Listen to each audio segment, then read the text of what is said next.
So this is a great video that comes out of Phoenix, and it really emphasizes the point that an officer can roll up to an incident and almost immediately have to react or act. And so in this case, you're going to get a 911 call. There are actually two. I took one out because it didn't really provide much information, but you're going to hear the caller give some information to police where they are and that he has something in his hand. And then you're going to see what happens as a result when the officer shows up, what occurs. Oh, Phoenix 911, where's your emergency? Hello, we're at North 83rd Avenue. This is a condominium, and there is a man threatening a woman. He literally is. He's literally punching her, and he has her in the floor, and Okay. he's not letting her enter the house. And she has 3 kids in the house. Okay. And he has something in his hand. So they're inside the house now? No, they're outside the house. He's literally punching her, and he has something in his hand. So good dispatcher is going to probably put this out as, we call it domestic violence here, right? Male versus female, something like that. And then there's kids involved. So you kind of assume, I guess, that maybe they're in an intimate relationship. So that would probably come out where I worked as a domestic violence in progress, something in the hand. And we find out from another caller and some other information that it looked like it was like a knife. It was like a machete or something. And so what you end up happening is officers should have the knowledge that I am responding to an incident.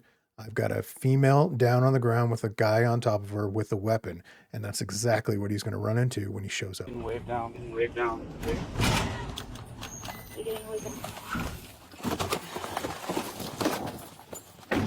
They're actively in a fight. Hey, get the fuck off of her! Get off of her now! Yeah, that fast, people. Sometimes, and we've seen other shootings, other videos with law enforcement where they either shoot from the vehicle as they roll up, they get out of the vehicle and immediately shoot, whatever it is. This is how fast that was. He was holding a machete to her throat. And so as the officer jumped out, he had to quickly assess, see that there's a threat, see that the victim's in danger, and immediately engage that suspect. 814, 998. Go! Come on! Move! Move! Move! Right here. He's down. 814 Henry, suspect is down. He had a knife to her throat. Yeah. And so this just kind of reemphasized the point that you can't de-escalate everything. Okay.